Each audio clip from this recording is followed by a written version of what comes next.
term essential and non-essential information. And I told you if you have a sentence and there is non-essential information, you need to separate it from the rest of the sentence with commas. Non-essential and non-restrictive mean the same thing. If you have to have the information, if it is essential, that means it's restrictive.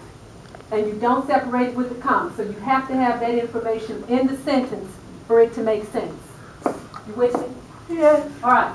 Suppose I tell you I have 3 brothers. All right? But you have one. I only have one. My brother, who lives in Virginia, is a rocket scientist. Okay? My brother, who lives in Ohio, is a civil engineer. My brother, who lives in Hawaii, is a surfer. So, you know which brother does what. Okay? But that information, who lives in Virginia, who lives in Ohio, who lives in Hawaii, all of that is essential for you to know which brother I'm talking about. So that means it's restricted. Okay? Each of the relative clauses in those examples specifies a different brother. It tells you which one.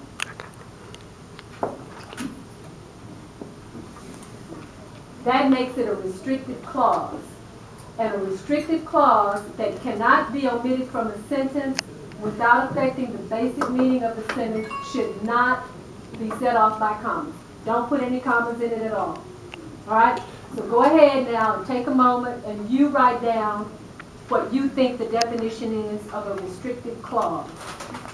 Based on what I just told you, whatever is going to help you to understand what that is.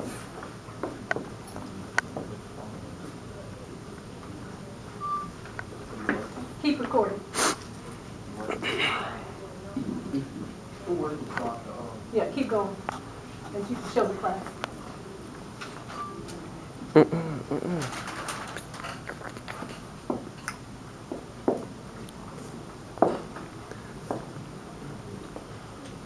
You can write down those examples if it helps you. Put that under your connotative meaning. Right there. An restricted clause or an essential clause, essential information.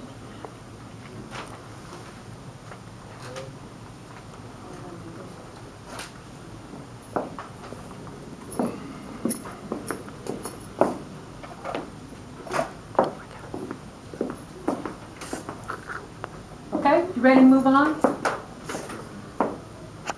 Is that enough time for you? All right, let's look at the second part of this. Now, I have one brother, okay? My brother, who is from Oklahoma, is an architect. Now you see I've got that in parentheses. In this instance, when you have a sentence like this, the parentheses and the comma functions the same way, okay? But if I took that out, if I took out who is from Oklahoma and I just said, well, my brother is an architect.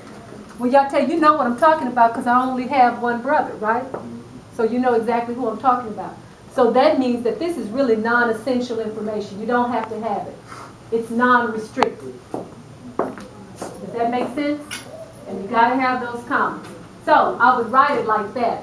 My brother, with a comma, who is from Oklahoma, a comma, it's offset with commas on both ends, is an architect.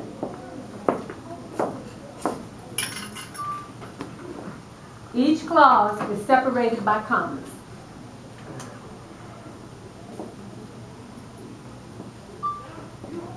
Non-restricted clauses give more information about the noun.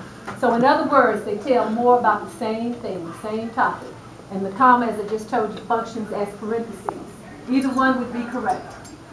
Okay? So go ahead and write down what you think a non-restricted clause is.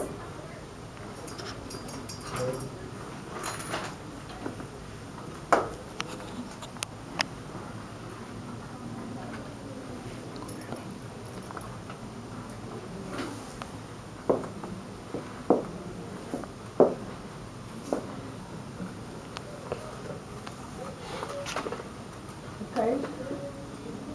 Once you get your definition down, Go ahead and draw your little image, either a picture or some kind of image for you to remember what each one of those, what each term is, restricted and non-restricted.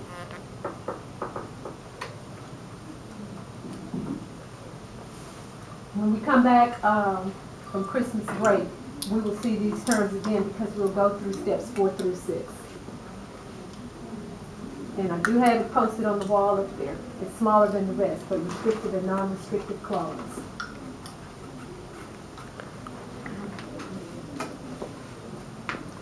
And cut.